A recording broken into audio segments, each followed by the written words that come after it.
Hello everyone.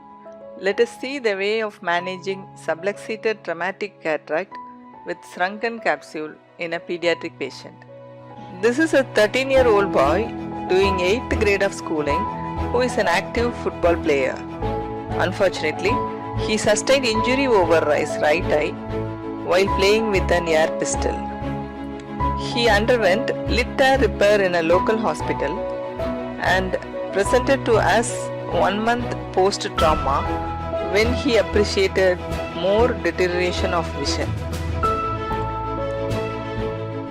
At the time of presentation, his visual acuity in right eye was 6/60 and in left eye was 6/6.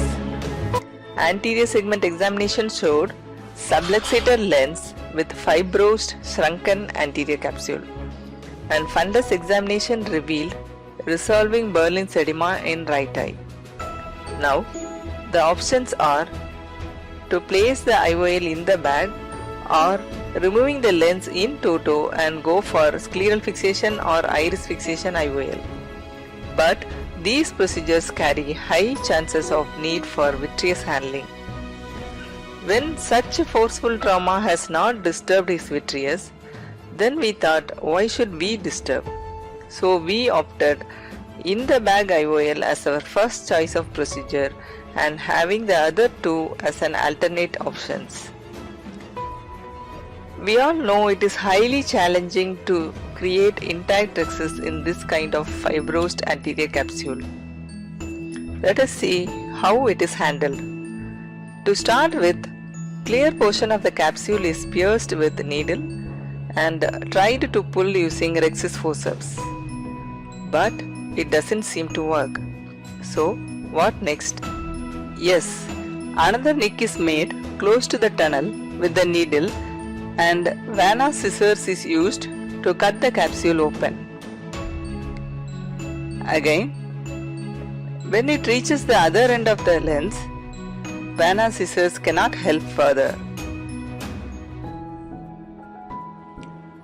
Now comes our savior, the micro scissors, introduced through paracentesis, and the fibrosed capsule is cut open further. Once it reaches the clear portion of the capsule, rexus forceps is used to continue the rexus. Again, completed with micro scissors.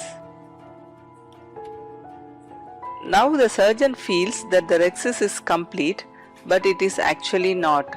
Yes, there is a small discontinuity in the rexus, which is again carefully and patiently managed using micro scissors and micro forceps.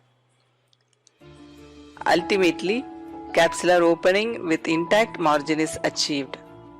Now half the work is done.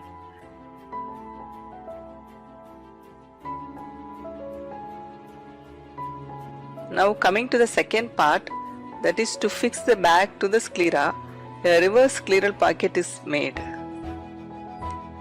And the straight needle of tenoprolene suture is passed through the scleral pocket and docked into the 26 gauge cannula and retrieved out of the tunnel.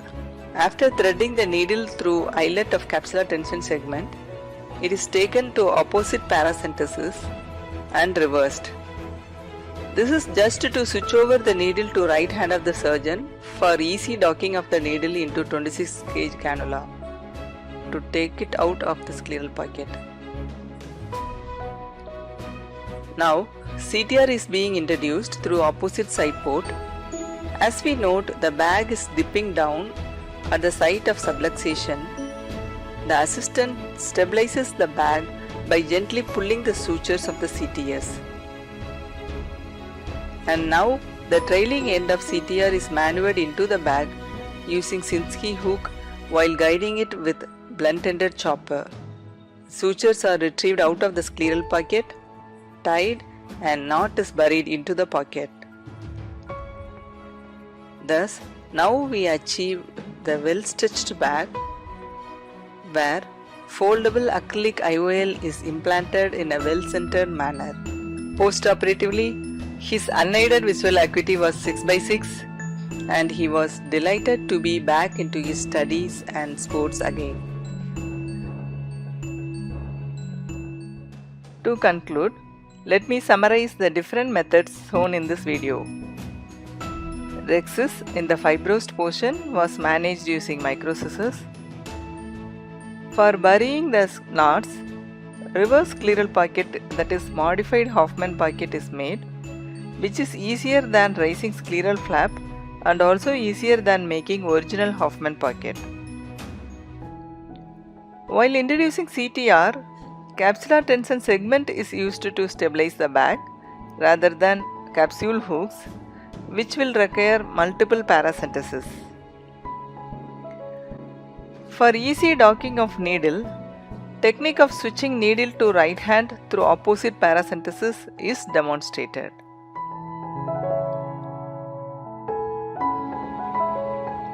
Thank you all for your patient listening.